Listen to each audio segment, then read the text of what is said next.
बिस्मिल्लाहिर्रहमानिर्रहीम, अस्सलाम वालेकुम। नाज़रीन, जनूबी एशिया में एक बार फिर खतरनाक खेल शुरू हो चुका है। भारतीय वजीर आज़म नरेंद्र मोदी, जो अपनी सियासी नाकामियों और अंदरूनी खलफिशार से बचने के लिए हमेशा बैरूनी दुश्मन तलाशते हैं, एक मर्तबा फिर खित्ते में अमन को दांव पर लगा रहे हैं। मोदी हुकूमत की वही पुरानी रविश, इश्तियाल, झूठ और प्रोपेगेंडा दोबारा मंजर आम पर आ गई है। मोदी ने हाल ही में दावा किया है कि भारत की अफवाज ने पाकिस्तान को ऑपरेशन सिंदूर के दौरान हथियार डालने पर मजबूर कर दिया, लेकिन हकीकत इसके बिल्कुल बरक्स है। 10 मई को जब पाकिस्तान ने भारतीय इश्तियाल अंगेजी का फैसला कुन और कारी जवाब दिया तो पूरा बयानिया दिल्ली के ऐवानों में धड़ाम से गिर गया। ये वो लम्हा था जब मोदी के जाली फतेह का चेहरा दुनिया के सामने बेनकाब हुआ।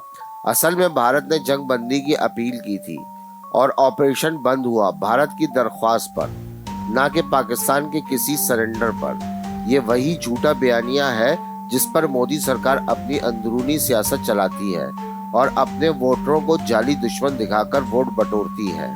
मोदी का सबसे बड़ा अलमिया ये है कि इसके पास अब न मईशत की कामयाबी है, न दाखिली अमन का बयानिया। महंगाई, बेरोजगारी, किसानों का एहतजाज, मंदिर और मस्जिद की सियासत, सब ने भारतीय समाज को अंदर से चीर कर रख दिया है। जब दाखिली हिमायत गिरने लगती है तो मोदी नेशनलिज्म का इंजेक्शन लगाता है। सरहदों पर तनाव, झूठे दावे, जाली ऑपरेशन और पाकिस्तान मुखालिफ प्रोपेगेंडा, यही मोदी डॉक्ट्राइन है। अंदरूनी कमजोरी को बैरूनी दुश्मन के शोर से छुपाओ।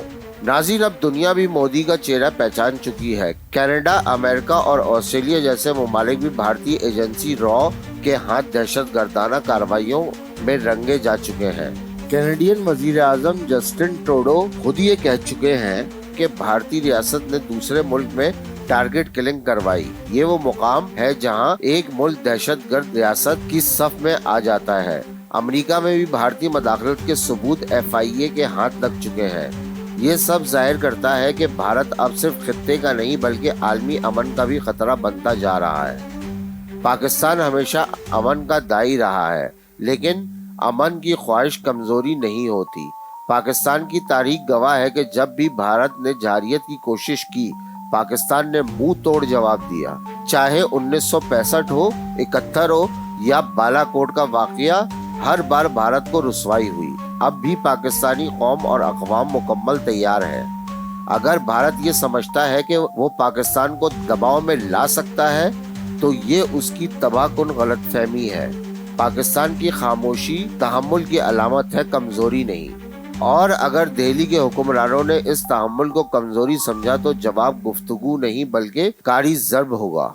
आलमी बरादरी के लिए ये लम्हा गौर का है। एक तरफ पाकिस्तान है जो अफगानिस्तान, मशरक़ वस्ता और आलमी सतह पर अमन की कोशिशों में मसरूफ है, और दूसरी तरफ भारत है जो हर बार खून और शोरिश का नया खेल शुरू कर देता है। अगर मोदी सरकार ने इश्तियाल अंगेजी बंद न की तो पाकिस्तान का जवाब सिर्फ सरहदी नहीं होगा बल्कि भारत के अंदर तक जाएगा। ISPR वाज़े कर चुका है कि अगर किसी किस्म की जारियत हुई तो जवाबी कार्रवाई दुश्मन की सरजमीन पर कोने तक पहुंचेगी। पाकिस्तानी अस्करी क़यादत ने भारत की जंगी जुनूनों को साफ अल्फाज में इंतबाह दे दिया है।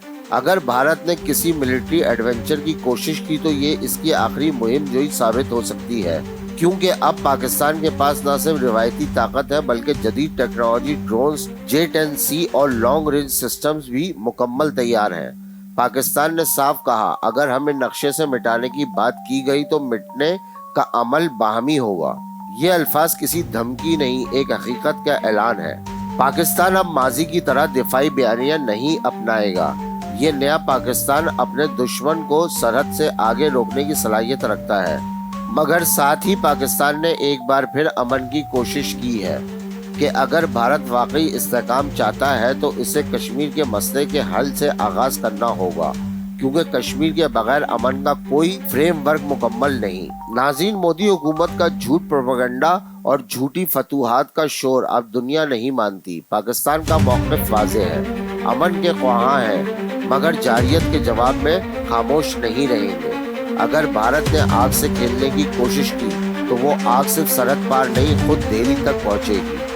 पाकिस्तान जिंदाबाद, अफवाज पाकिस्तान बाइंदाबाद।